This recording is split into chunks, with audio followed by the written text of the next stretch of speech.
It's week by week, number 5. I've been on the phone to tech support for so long that my hair has turned into a hat and my face has turned into a beard. I'm starting to think they don't know what they're talking about. 22. Would have been 8? I was husky, I wouldn't say I was fat. Yes, I had friends. My what?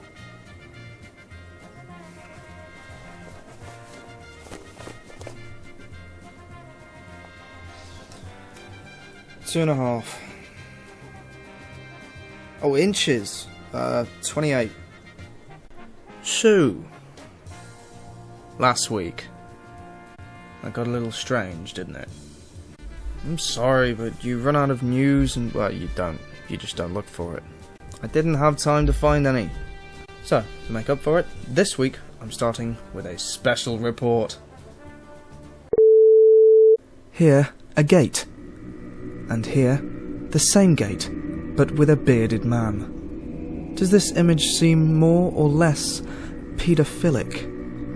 More is the resounding answer. A beard ignites one's natural instincts to protect our children. It is not an instinct that I will ever adhere to. We are a well-thought-out society of well-thinkers. I will choose to think well of the beard. This courier service, no more than 10 minutes prior to my passing it, had been an estate agent's. But we are the beard-fearers. The building, aware that a furry-faced man had crossed its path, soon made the decision only to be a sender and not a receiver. No families may enter this village until I am gone. I'm not an attraction, I'm a detraction. Stationary vehicles hid behind bushes, their yellow lids unable to contain their insurmountable prejudice. A transit van of any colour, considering its business, should not be a fearer of beards. Onwards still as I passed a farm whose gates had not been closed for over 10 years. The period of time, I now suspect, since the last bearded man passed through. I took note of the road signs. Trees began to cover their words in an attempt to make me lose my positioning, but like the mighty pigeon, my compass will always lead me home. Signs in the distance blurred their meanings, and those who did not turn away, refusing to face me, simply untightened their shackles and fled. Had I been gone for longer, returning in the darkness, this light would have been completely covered by nature's hair-hating evergreens, and yet ever so quickly the moss had managed to form a neighbourhood watch sign, a known deterrent to any paedophile wandering the streets looking for a loner to fix his addiction. Even outside my house, having weathered what I thought was the worst of Her Majesty Mother Nature's disgusting fight against the bearded few, I returned to find the gates had closed, and behind the walls a thick layer of holly, not present in class before my departure, awaited my uneasy return. Inside the walls, the house had begun hoarding building supplies in order to fortify the perimeter. The milk huddled together, an innocent party convinced of my evil, and yet when asked, my former friends would tell you that they were ashamed of their actions. As a final insult on this day, my one inanimate companion, with whom my history should be worth more than the hair on my chinny chin, had taken it upon himself to seek disguise, turning from black to blue. This was my final warning. And yet I am able to stand before you and say that in spite of the ugly truths that my beard brought to light, I will wear it proudly until I am sufficiently convinced that no woman could ever love a face this hairy.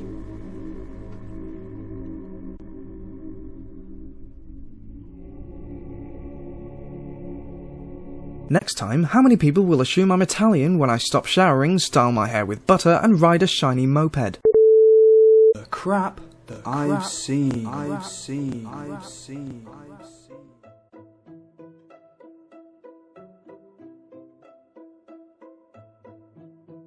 When being a child, Bruce Wayne had witnessed with his own eyes the fact his parents, a millionaire, were killed cruelly, so affected his strong desire of revenging his parents.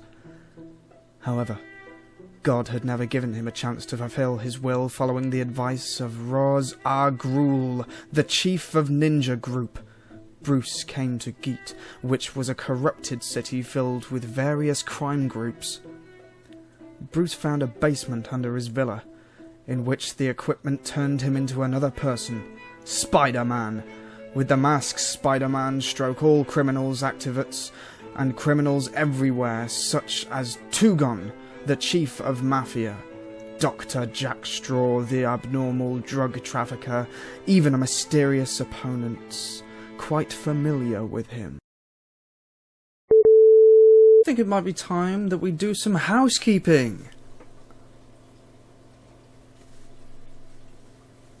Housekeeping! Roy. Sorry, man, I got it. For fuck's sake. Here it is. Housekeeping! Oh, God. Last week, we started a little project. By which I mean I started a little project. In an effort to collect your hope, I wanted you to write comments, send pictures, and make videos that summed up the hope that you feel in your life. A sharing moment between myself and you and anyone else who happened to do the same thing. Didn't quite go as planned though, did it? I had no entries. That's a lie. I had one entry.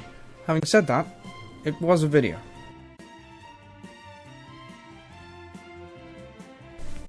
Well, it was a kind of video. You made an image within a video. That's impressive. We can work with that. We still need more though. So send this out to people, tell them about it, and get them to do the same thing. I'm going to make a big box of your hope. It's not an evil plot. It's not. It's a social experiment. So, same applies as last week. You can comment on this video. It could be anything that sums up something in your life that's given you hope. Just trying to make a good time for everybody. So, join in. Join in the fun. Join in the fun. It's fun. It's... To take part, go to weekbyweek.blogspot.com and post either a comment as such, an image as such, or a video as such. Do it now. And don't tell me you're gonna do it and then don't do it, because that's just disappointing for everyone.